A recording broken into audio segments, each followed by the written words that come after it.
I can make them into all kinds of things. Given enough time and energy, I can make gene therapy. I can do all kinds of anything. Because my license allows me to do that.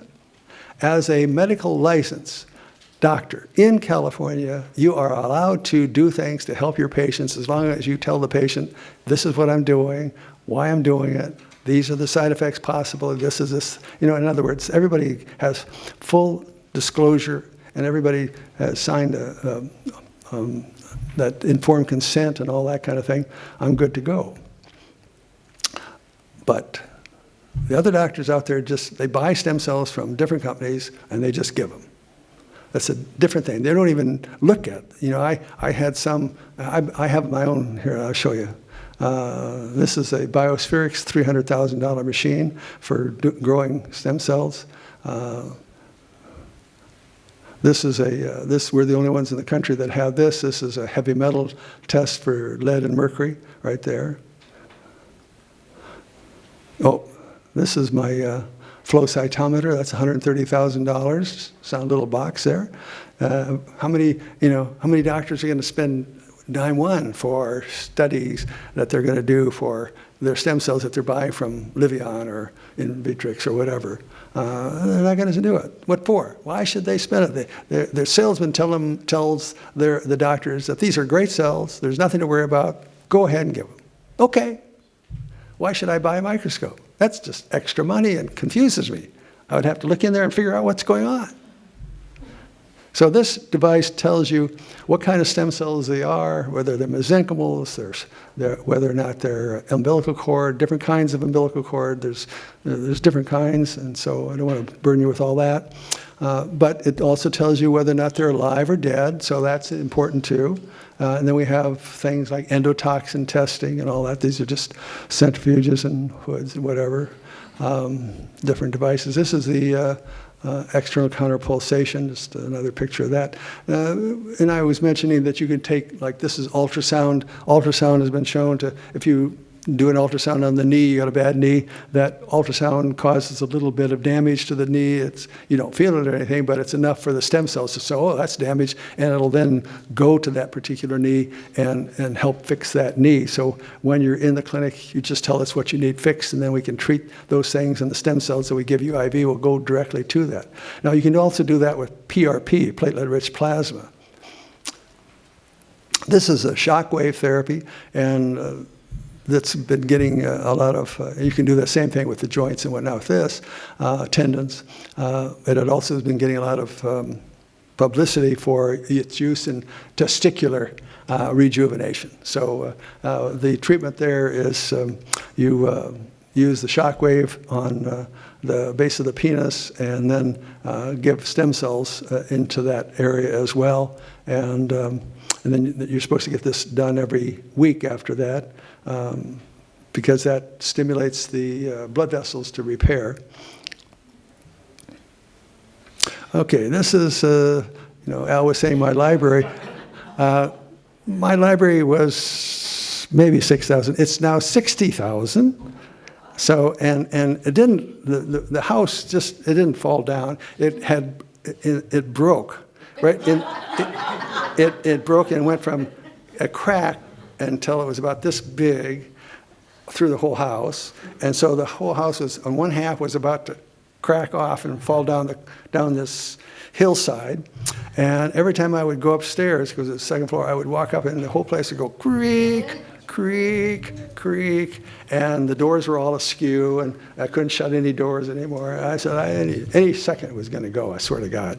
So I moved it all. And so now I've got this is the books. This is the book section, as you can see. So I was just on the internet. Somebody put on a message about if you can read this garbled message, you have OCD, and I read it immediately.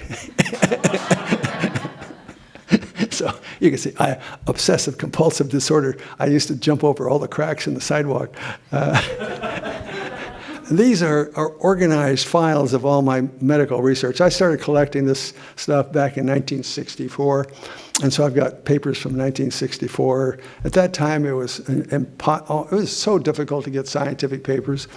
You had to write on a postcard a little thing that said, please send me a copy of such and such. And it would be sent out, and it would take a month to get to India, and then 6 months to come back. And so we'd have, every day I'd get like a stack of envelopes from all over the world with all these stamps on it. And I'd take them, oh, gee, collect the stamps. So I think I got a big collection of stamps someplace. But then we came along with the internet here about 20 years ago, and that's changed everything. I haven't been back to the library for 20 years. I think we should close all the libraries, frankly. It would save the taxpayers of California at least a lot of money, because there's no reason to have libraries physical like this, as far as I'm concerned, other than the students like to sit in them and study. That's it. This is where I sort the papers, and this is a sorting thing that we have. I have librarians that help me with all this stuff. This is one of my librarians. She's saying, "Oh, shoot me in the head, will you?" And here's my team. And my website, my website was called stemcellmd.org. And I tell you, I said, no, I can't use that MD because I'm a DO, and that my DO board can use that to try to take my license away. I swear to God. And I said, no, change it to DO. I'm a DO, so we're going to do stem cells, guys.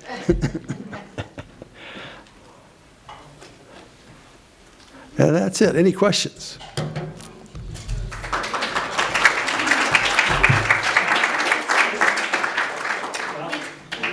You had a question, right? 2 questions. How often do you shoot yourself? And secondly, I've got a good friend and client with major kidney issues. Could your stem cell treatment help somebody with kidney failure? He had 1 kidney removed, and he's got 1 good one left. How often do I do it? Yeah, well, it just depends. If I had lots and lots of money, I would be doing a lot more, because they are expensive. Even for me, even though I've got, it's still expensive. I would say probably every 3 months is what I do. So, what was the other question? Kidney. Kidney. Well, the kidney is a difficult thing, because there's a thing called small molecular weight uremic toxins. And they interfere with stem cells functioning. And those things come about because of protein digestion and not being metabolized correctly, and bacterial metabolism. So it comes from the gut. And so we have to look at the gut, and we have to correct the gut microbes and all that, and do all. So in other words, you can do it, but you have to take some time and effort, try to figure it all out. And then if you do all these things, then you have a pretty good shot. But otherwise, if you just start pumping stem cells in like most, then you don't generally get. Now, according to the literature, there's a particular form of amniotic cell that works pretty well for kidney.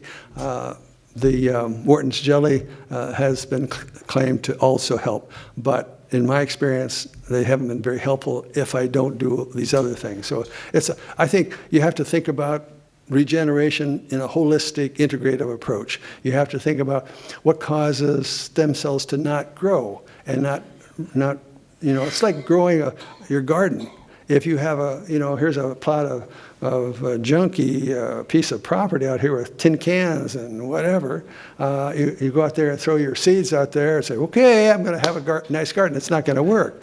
And so you have to clean it all off. You got to get rid of all the junk and the trash. You got to put in right fertilizer. You got to do everything. You got to get the right seeds. You got to do everything right. Then you got to get a good crop. Same thing for the human body. You got to do all that. So mercury is a poison, causes the cells to not work at all. Lead is also another poison that causes it to not work. Certain toxic materials from different bacteria, Helicobacter pylori, for example, it's a poison, and it goes on. Clostridia have poisons. There's all kinds of toxins and poisons, and not only in our gut, but in the food we eat, and alcohol is a poison, and it, just on and on. So you have to know a lot of things about what to do, and you as a patient have to know, because you don't want to, like I had patients, I had one patient with ALS, a terrible disease, and I fixed him all up, spent all kinds of money, I got him going, and he's doing great. I said, okay, but you can't go out and ride your motorcycle from now on. And he says, yeah, right. And within 3 days, he's out riding his motorcycle, and that was, you cannot keep doing things that keep injuring your system. And trauma is one of the things that can cause problems with stem cells growing. Like in another child, cerebral palsy, give them stem cells, they're doing great. They go home 2 weeks later, they're up walking like first time in ever. And then they're so excited they run and kabam, hit their head and it's gone. All that improvement's wiped out. So there's a lot of things to know, okay? Sir, Yes, sir. When you have severe cartilage damage on the knee and the orthopedic surgeon indicated for the total knee replacement, how the stem cell would help on that stage for the problem? Well, in general, I can't say for sure, without even trying. It comes down to, if you can afford to get stem cells, I would do it, to try it, because it's a gamble and that kind of thing. If it's total, you're going to have bone on bone, and so you're going to have to use hyaluronic acid to give you some cushion, okay? And so first you can inject with ozone, that stimulates the inside of that to generate new stem cell growth factors. So ozone stimulates stem cell growth factors, and then you put hyaluronic acid in there, that'll cushion, and then you and you can mix the stem cells directly into that, put that in there, and then stay off of the knee for as much as you can for a couple months with crutches, a wheelchair, or whatever, because you need to give that knee a chance to heal. If you go out and try to run, with that kind of a bad knee, it's not going to work. You really have to take care of it. But if you do that, you have a very good chance of getting your knee back. But I can't promise, but that's all you can do is try. But that's how you try, yeah.